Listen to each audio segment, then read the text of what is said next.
안녕하세요. 승리한 상가족 여러분. 오늘은 누가복음 13장 1절에서 9절까지의 말씀입니다. 누가복음의 49번째 강좌로 열매 없는 무화과 나무의 비유라는 제목의 말씀입니다. 승리한 삶의 말씀 중심 예배 중심의 성경 전문 교사를 양성하기 위해서 만들어진 성경 공부 교재입니다. 승리한 삶이 2017년 3월 누가복음 12장에서 19장까지의 말씀을 함께 묵상하고 있습니다. 승리한 삶은 발행이신 박유일 목사님의 구속사로 조망한 성경 연속 강의집 누가복음을 통해서 편집이 되어 있습니다. 2016년 12월 창세기 1, 2, 3권 1장에서 23장까지의 내용이 새롭게 출간되어 있습니다.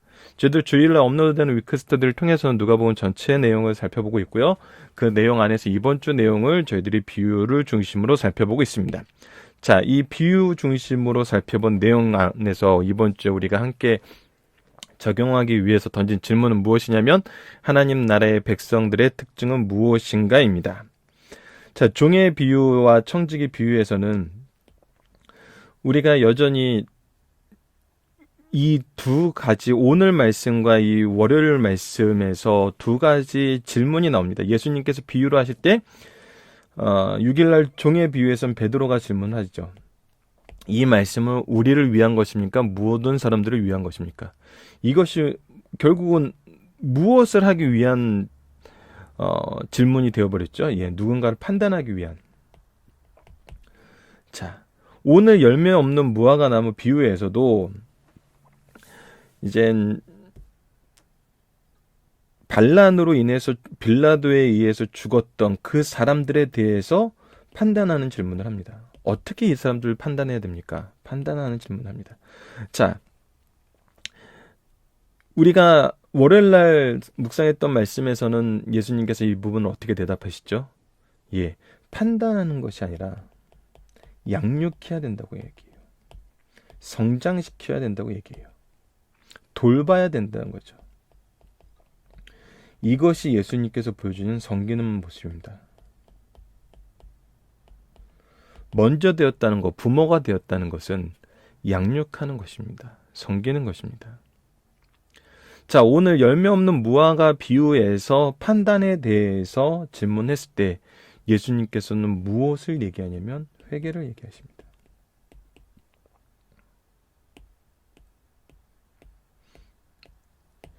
이것은 우리가 섬기는 모습의 더 본질적인 모습으로 나아가고 있습니다. 그래서 이 두 가지 내용을 우리가 바라볼 때 하나님 나라의 백성의 특징은 어디에 있는 것인지, 왜 그리스도인들이 세상 사람들과는 다른지가 분명히 나타납니다. 그리고 이 정신이 이 세상을 어떻게 변화시켰고, 이 약속이, 이 명령이 이렇게 하나님께서 일하시며 하나님께서는 어떠한 것으로 우리를, 어떠한 기준으로 우리가 오기를 원하시는지, 그리고 이 기준으로 오게 하시기 위해서 지금도 어떻게 일하고 계시는지를 분명히 바라볼 수 있는 것입니다. 그래서 이것이 하나님 나라의 백성들의 특징으로 영원하게 갈 수 있는 것입니다. 자, 그러면 오늘 열매 없는 무화과 나무의 비유를 한번 보도록 하겠습니다.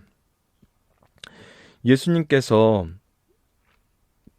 불을 던지러 오셨다라는 말씀을 하시고, 이제 이 분명한 기준에 대해서 제시를 해줬을 때 사람들은 이 말씀을 필요로 하는 것이 아니라 항상 무엇을 가지고 예수님께 오냐면 자기들이 원하는 것에 대해서 어떠한 지지나 동의나 혹은 시험하기 위해서 오고 있는 것을 볼 수 있어요. 그때 마침 두어 사람이 와서 뭐라고 얘기합니까? 빌라도가 어떤 갈릴리 사람들의 피를 그들의 제물에 섞은 일로 예수님께 아뢰니. 자, 이것은 역사적인 배경이 있습니다. 이 빌라도가 예루살렘을 통치할 때 그 예루살렘의 원활한 수로를 공급하기 위해서 공사를 제안을 하죠. 마침 헤롯 성전이 굉장히 크게 지어지고 이때 많은 제사가 행해지면서 이것이 이제 옳게 여겨지고 더 많은 제사를 위해서 필요한 그런 인프라적인 사건이 됩니다. 그래서 이 일에 빌라도는 어떤 제안을 하냐면 성전에서 이거에 대한 비용을 일부 혹은 더 많이 좀 사용해서 이 공사를 진행할 것을 제안을 하죠. 이 부분에 대해서 사람들은 동의를 했어요. 특히 지도자들은 동의를 했죠. 그런데 일부 사람들은 이것이 성전, 하나님의 기물을, 성전 재산을, 하나님의 재산을 합당하게 쓰는 것으로 보지 않았어요. 왜? 이것이 뭐 좋은 의미가 있지만 이것이 하나님께 예배드리는 것과 무슨 상관이 있겠냐는 거예요. 그리고 어찌 우리 유대인들이 로마인들이 제안한 이 행정적인 일, 로마인들이 자신들의 치료를 위해서 결국은 사용할 이 일에 우리가 동참할 수 있겠냐는 거예요. 그래서 반란을 일으킵니다. 성전 안에서 반란을 일으키는데 이때 빌라도가 이들을 무도하게 진압을 하고, 이 반란이라는 것은 로마 사회에서는 가장 큰 사건이에요. 용서할 수 없는 사건이에요. 특히 반란이 일어난 지역의 총통은 그 총통의 그 치리에 굉장히 오점으로 남게 되기 때문에 이것을 제압하는 과정에서 그들이 흘린 피가 하나님께 드리는 제단에 뿌려지는 그 제물의 피와 섞이게 돼요. 이것은 어찌 보면은 유대인들에게는 두 가지 면으로 해석될 수 있는 면입니다. 첫 번째는 이 민족의 죽음이 안타깝죠. 그리고 이거에 대한 분노하는 마음이 있겠죠. 근데 반대로 정반대의 의미도 있을 수 있습니다. 무엇이냐면 이들이 무도하게 행동하는 것 때문에 어떻게 됐다? 하나님께 제사드리는 제단이 더럽혀졌다는 겁니다. 하나님께서 지정하신 그 피가 아닌 다른 피가 뿌려졌기 때문에. 이거는 사마리아와의 관계에서도 우리가 항상 볼 수 있었죠. 사마리아인들이 이스라엘 사람들에게 어떻게 보복을 해요? 그 제단에 돼지피를 뿌림으로써 그 제사가 중단되게 만들어요. 지금 문맥의 뉘앙스로 보면은 오히려 후자에 더 가까운 것 같아요. 이 일로 비난을 하는 거예요. 이 하나님께 드려지는 예배를 이렇게 망가뜨릴 수 있습니까? 라고 얘기하는 것 같아요. 자, 그 내용을 이제 계속 보도록 하겠습니다. 2절을 보면은 대답하여 이르시되 너희는 이 갈릴리 사람들이 이같이 해 받음으로 다른 모든 갈릴리 사람보다 죄가 더 있는 줄 아느냐. 자, 이것이 참 위험하지만 일반적으로 있는 모습입니다. 자, 이스라엘 사람들은 하나님을 믿어요. 하나님의 주권을 믿고 하나님의 일하심을 믿어요. 만약에 이 사람들이 하나님 말씀, 하나님 입장에서 옳았더라면은 하나님이 이기게 하셨을 거라는 거예요.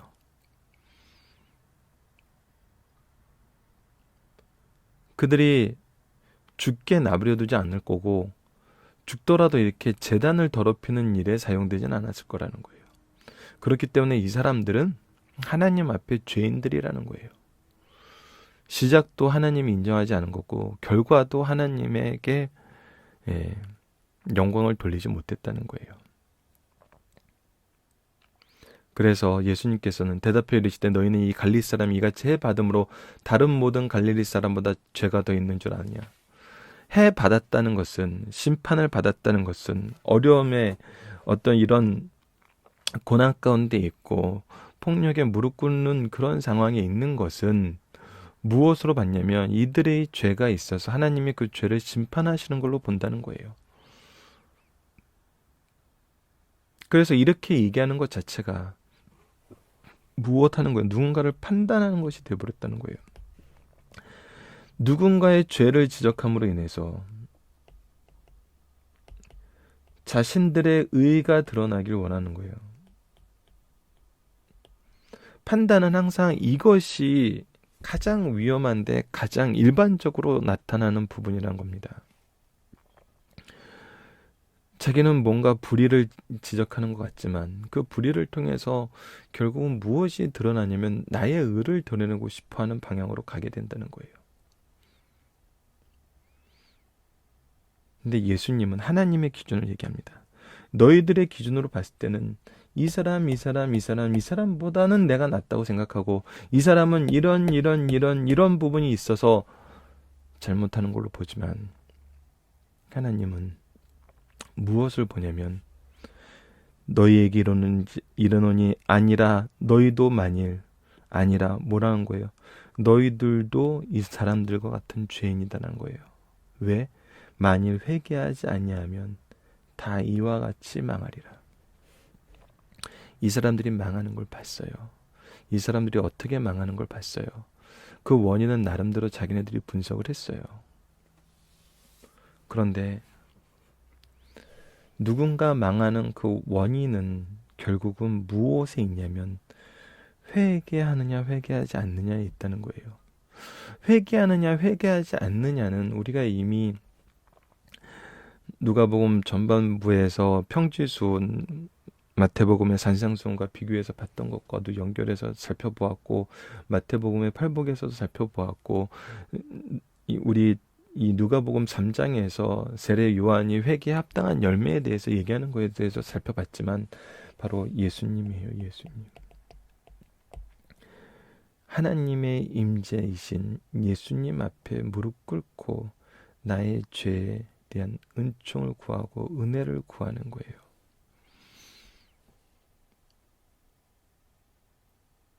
나의 모든 삶이 주님 앞에 내려놓아지는 겁니다. 이 회개가 있느냐 없느냐를 보는 것이 하나님 나라의 백성들의 특징이라는 거예요. 회개의 삶이 우리 가운데에서 이루어져야 된다는 거예요. 이루어진다고 얘기하니까 또 이것을 우리가 뭔가 행하는 판단의 기준으로 삼을 것 같아서 굉장히 걱정되지만 여러분, 이것은 주님을 만났을 때 자연스럽게 이루어지는 것입니다. 또 실로암에서 망대가 무너져 치어 죽은 18사람이 예루살렘에 거한 다른 모든 사람보다 죄가 더 있는 줄 아느냐? 너희에게 이르노니 아니라 너희도 만일 회개하지 아니하면 다 이같이 망하느니라.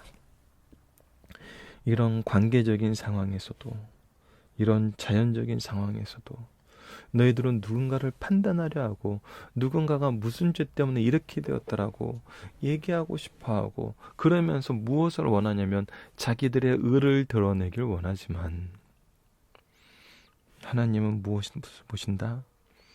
회개하는 심령을 보신다. 근데 이것이 어떻게 구분되는지 얘기해 줍니다. 이것이 어떻게 구분되는지. 회개한 하나님 나라의 백성인지 회개가 없는 하나님 나라의 회개가 없이 하나님 나라의 백성이 될 수가 없죠. 예, 그것을 어떻게 구분하는 거예요? 바로 6절에서 9절입니다. 이에 비유로 말씀하시되 한 사람이 포도원에 무화과 나무를 심은 것이 있더니 와서 그 열매를 구하였으나 얻지 못한지라. 포도원지기에게 이르되 내가 3년을 와서 이 무화과 나무에게 열매를 구하되 얻지 못하였으니 찍어버리라. 어찌 땅만 버리겠느냐 하겠느냐. 자, 뭡니까? 바로 무화과 나무에서 무화과가 열리지 않는다는 것은 있을 수 없는 일입니다. 왜? 하나님이 만드신 자연의 질서였기 때문에. 근데 이 자연의 질서, 우리가 말세의 징조를 보고도 너희들이 그것을 깨닫지 못하냐는 것은 그 원인이 뭐였어요? 외면하고 거부하는 거였어요. 아는데, 확실한데 외면하고 거부하는 거였어요. 우리가 열매를 맺지 못하는 것은 예수님을 아는데, 예수님이 어떤 분인지 확실한데 그분을 외면하고 거부하고 뭐 하는 거예요? 죽기까지 핍박한 거였어요. 그럴 때는 열매가 없습니다. 회개의 유무는 열매로 보게 돼요. 그랬을 때 8절입니다. 대답하여 이르되 주인이여 금년에도 그대로 두소서 내가 두루 파고 걸음을 줄이니. 자, 이것이 지금 바로 예수님의 모습입니다. 그리고 우리의 모습이어야 돼요.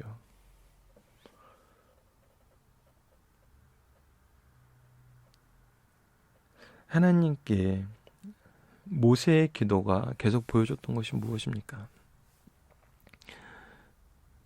하나님의 언약을 기억하사 긍휼히 여기소서, 긍휼히 여기소서. 제사장적인 신앙이 우리가 히브리서를 통해서 어떻게 묵상했었죠? 제사장적인 신앙이라는 것은 나의 죄를 자복하고 회개한 다음에 남의 죄를 위해서 기도할 수 있는 거였어요. 자, 8절이 지금 무엇입니까? 바로 그들의 죄에 대해서 회개를 강구하고 그들을 더 돌보는 마음을 우리에게 보여주고 있어요. 하지만 동시에 무엇은 있어요? 심판은 반드시 있습니다. 자, 제사장적 신앙은 예수님의 삶이 너무나 확실하게 보여주고 있어요. 예수님 당신께서 직접 단번에 드리는 영원한 제사로 이 모습을 우리에게 분명히 보여주셨고 이미 요한복음 17장에서 약속하셨던 것처럼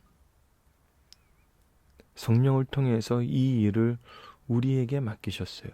그래서 베드로전서 1장에서 얘기했던 것처럼 우리는 왕같은 제사장으로서 하나님의 기이한 법을 선포하는 자들이 되었어요.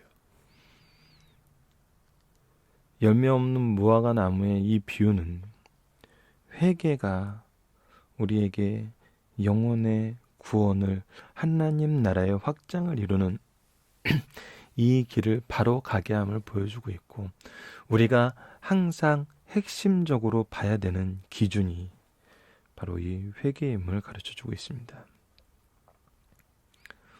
이 회개를 어떻게 소개하는지를 우리가 꼼꼼히 봐야 돼요.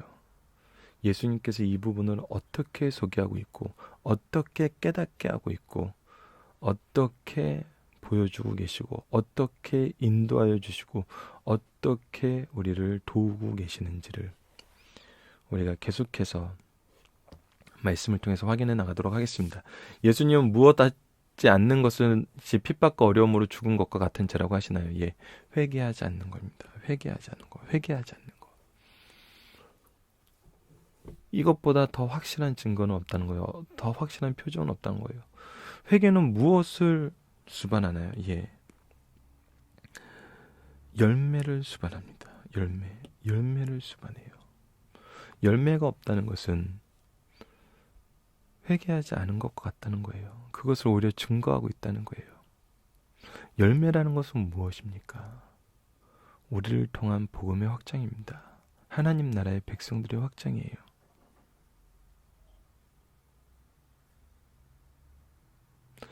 이 시대가 악한 시대여서 이것을 거부하는데 그리고 다른 방법을 찾는데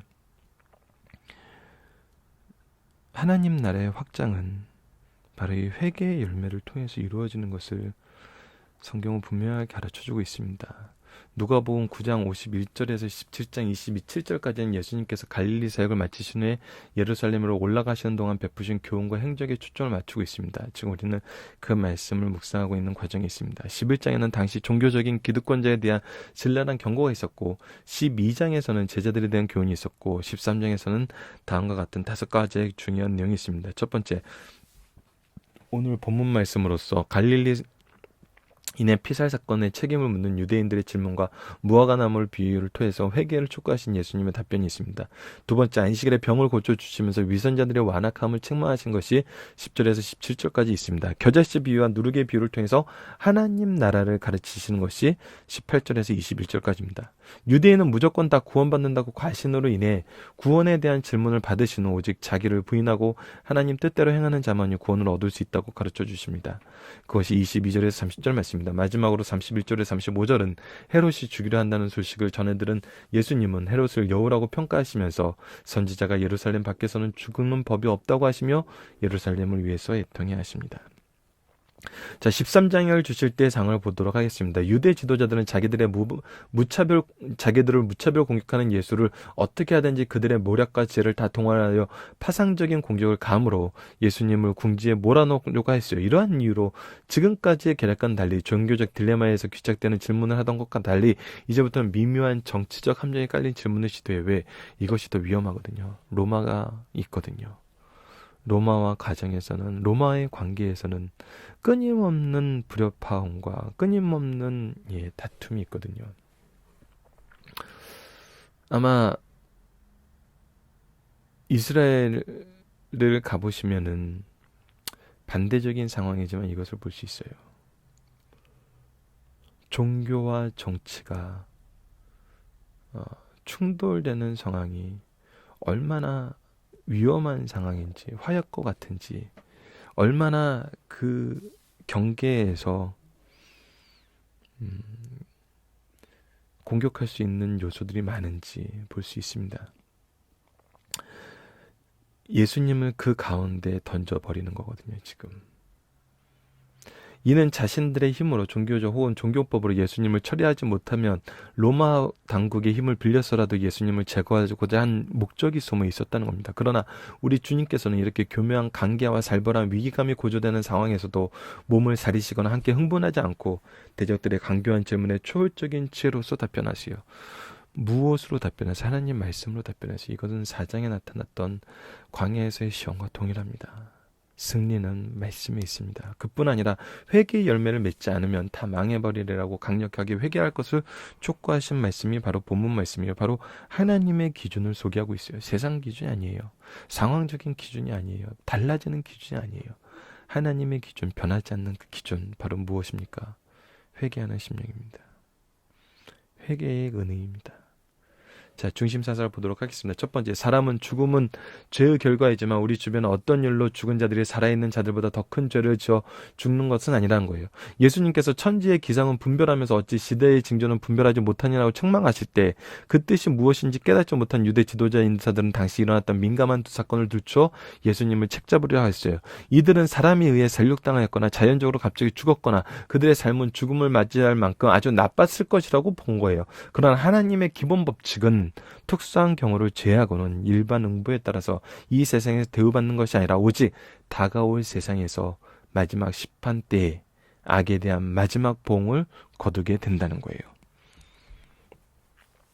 그것이 뭡니까? 바로 회개란 거예요. 두 번째, 회개란 죄에 대한 근본적인 태도의 변화와 합당한 열매까지 요구한다는 거예요.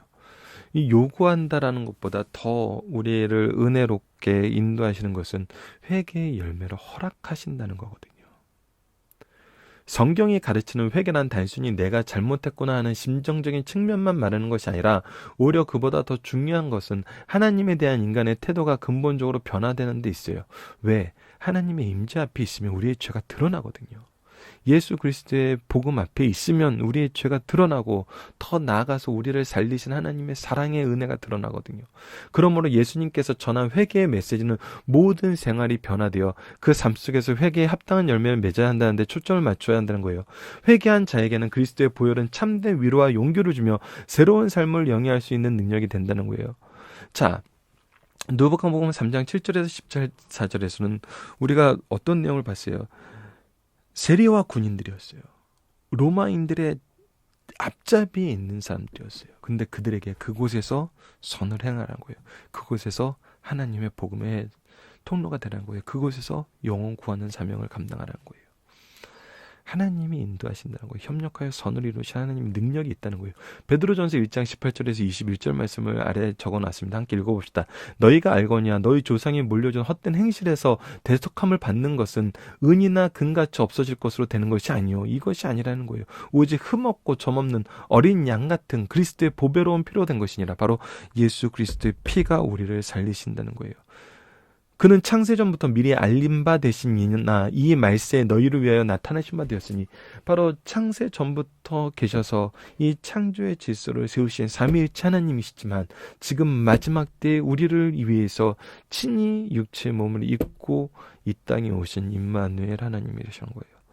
너희는 그를 죽은 자 가운데 살리시고 영광을 주신 하나님을 그리스도로 말미암아 믿는 자니, 우리가 하나님을 믿는다는 것은 바로 죽은 가운데서 부활하신 예수 그리스도를 통해서, 구속의 완성을 통해서 하나님을 믿는 겁니다. 너희는 믿음과 소망이 하나님께 있게 하셨느니라. 그래서 우리의 기준, 우리의 삶의 기준, 우리의 믿음의 기준, 소망의 기준, 소망의 대상, 믿음의 내용이 어디에 있다는 거예요? 하나님께 있다는 거예요. 그것이 뭐라는 거예요?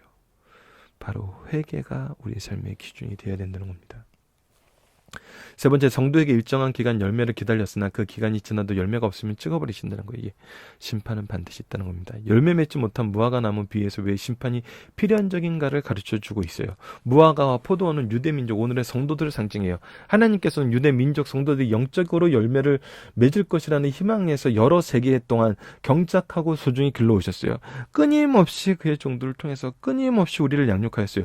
우리의 삶도 마찬가지예요. 끊임없이 말씀으로 양육하고 계세요. 근데 무엇하는 거예요? 이 말씀을 거부하는 거예요. 외면하는 거예요. 반역하는 거예요. 그러나 유대민족 성도들은 전반적으로 열매 없는 삶으로 변해왔어요. 이 말씀을 거부하는 것이 바로 열매 없는 삶의 근본 원인임을 몰라요. 왜 말씀이 사라져서 열매가 사라진 것을 깨닫지 못하나요? 이 말씀을 회복하라고 얘기하고 말씀의 기준을 제시하면 왜 그거에 대해서 반발하나요? 유대인들이 지금 보여주는 모습이 그런 모습이란 겁니다. 하나님의 자비는 충분히 기다리셨으나 그들이 기회를 요구하자 다시 기다렸고, 필경은 심판을 맺지 못하게 된다는 것을 오늘 본문 말씀은 가르쳐줍니다. 살펴보기 정답은 여러분 카페를 통해서 확인해 주시고요. 우리에게 회개의 열매는 무엇으로 나타납니까? 열매 맺지 못하는 자들을 위해서 우리는 어떻게 간구해야 됩니까? 우리를 왜 부모로, 왜 우리를 교사로, 왜 우리를 말씀 리더로 세우셨습니까? 양육하게 하심입니다. 왜 교회 봉사자로 세웠습니까? 양육하게 하심입니다. 부모가 가정을 이룬다는 것은, 여러분, 창조의 질서 안에서는 부모가 된다는 겁니다. 부모가 된다는 것은 자녀를 양육한다는 것입니다. 우리가 교회를 이룬다는 것은 양육하는 것입니다. 회개의 열매는 하나님 나라의 확장으로 갑니다. 이것이 우리가 말하는 메가처치로 가는 그러한 것은 아닙니다. 단 한 사람의 영혼이라도 그 영혼에 대한 구원의 확신과 회개에 합당한 열매가 그를 통해서 맺어지고, 그가 또 다른 사람을 양육할 수 있는 이 구속사의 계승의 원리가 우리 삶 속에 있다는 겁니다. 그래서 부모가 없고 자식이 없는 사람이 없는 것처럼 우리에게는 영적인 부모가 있고 영적인 자녀가 있다는 겁니다. 어찌 보면은 하나님 나라의 백성됨 안에서는 우리가 육적인 이 혈통보다 더 중요한 것은 바로 이 영적인 혈통임을 분명히 가르쳐줍니다. 혈육보다 더 진한 것이 바로 그리스도에 대한 믿음으로 하나 된 영적 가족임을 얘기해줍니다. 물론 이 영적 가정의 모습이 육적인 자녀들과 육적인 부모 안에서 이루어지는 것이 가장 아름답고 행복한 모습입니다. 그러나 우리에게 끊임없이 이 영적인 그리스도의 이름으로 우리가 동양사상에서 특히 더 강조되는 이 육적인 이 연합보다 영적인 연합이 얼마나 큰지를 우리는 교회에서 경험할 수 있는 것입니다. 영혼을 돌보는 거, 영혼을 양육하는 거, 회개의 열매가 있었을 때 바로 따라오는 기도입니다. 심령이 가난한 자는 복이 있나니 천국이 저희들의 것이며 애통하는 자는 복이 있나니 그들이 위로를 받을 것입니다. 우리 이 말씀 어떻게 나눴죠? 바로 하나님의 임재 앞에 있을 때 우리는 우리의 심령이 얼마나 가난하고 얼마나 부족함을 알게 되고 하나님 앞에 무릎을 꿇게 됩니다. 바로 그런 사람들이 천국을 소유하는 사람들이고, 이 회개의 열매가 있던 사람들은 필연적으로 다른 사람의 영혼을 위해서 기도하게 됩니다. 우리의 기도는, 우리의 회개는 나의 회개로 끝나는 것이 아니라 제사장적인 회개로서 다른 사람의 향한 애통함으로 다른 사람들의 회개를 위한 기도로 연결되고, 이것은 반드시 위로를 받게 하신다는 하나님의 약속이 있는 말씀이 우리에게 이미 소유되었습니다. 그래서 이 안에서 열매 맺는 복음의 확장으로 인해서 나의 영적인 자녀의 정말 풍요로운 축복을 누리시는 승리한 상 가족 여러분들 되길 기도합니다.